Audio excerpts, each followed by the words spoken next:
पिटाई से विवाहिता की आंखों की रोशनी गई। लखनऊ में ब्रेन इंजरी से 9 माह बाद मौत हो गई। अंतिम संस्कार में भी पति नहीं है।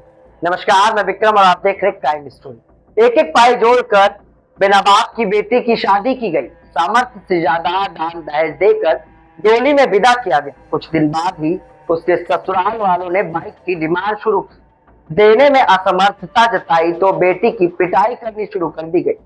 16 जुलाई को इतनी बेरहमी से पीटा कि उसे ब्रेन इंजरी हो गई और आंखों की रोशनी तक चली गई। करीब 9 माह तक जीवन मौत से जूझने के बाद उसने दम तोड़ दिया। उसके पति और ससुराल वाले अंतिम संस्कार में भी शामिल नहीं हुए। यह आरोप बीकेटी के सरकपुर सरैया की सुनीता मिश्रा का है।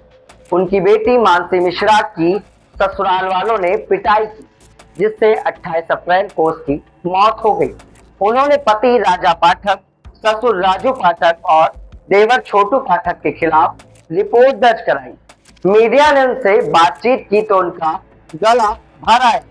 रुंधे गले से उन्होंने बेटी के उत्पीड़न की पूरी दास्तान। घर में कमाने वाला कोई नहीं।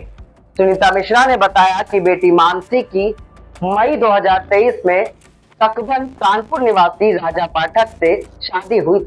शादी के कुछ दिन बाद उसके ससुराल वाले ने बाइक की डिमांड शुरू कर दी। उन्होंने इसके ससुराल वाले को बताया कि मेरे पति की मौत हो चुकी है, घर में कमाने वाला कोई नहीं, इस वजह से बाइक नहीं दे पाऊंगी।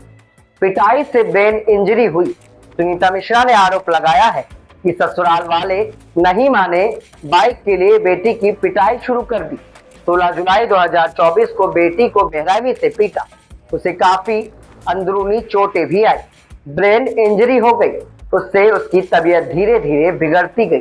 सूचना पाकर वहां कानपुर पहुंची तो 18 जुलाई 2024 को बेटी को लखनऊ लेकर आ गई। स्थिति गंभीर होने के कारण मड़ियाओं स्थित हिम सिटी अस्पताल में इलाज शुरू कराया गया। बहाना बनाकर भाग गया था पति।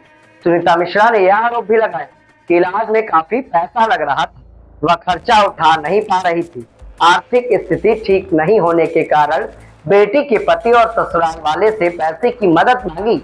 उसका पति और ससुराल के अन्य सदस्य एटीएम से पैसा निकाल कर लाने की बात करके अस्पताल से ही भाग गए। मोबाइल तक स्विच ऑफ कर लिया। कुछ दिन बाद उनसे संपर्क हुआ तो गाली गलौज पर हमला हो गया।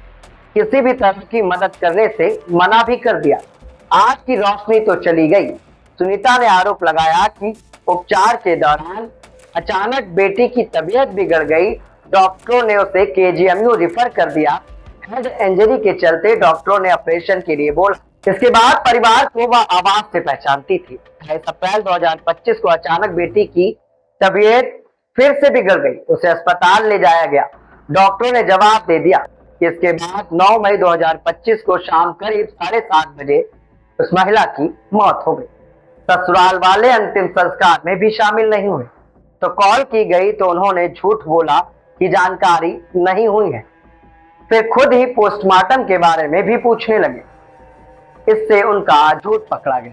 शक्तिगिरी उनके चाचा ने यह बात बताई है कि पुलिस ने इस मामले पर चार्जशीट लगा दी।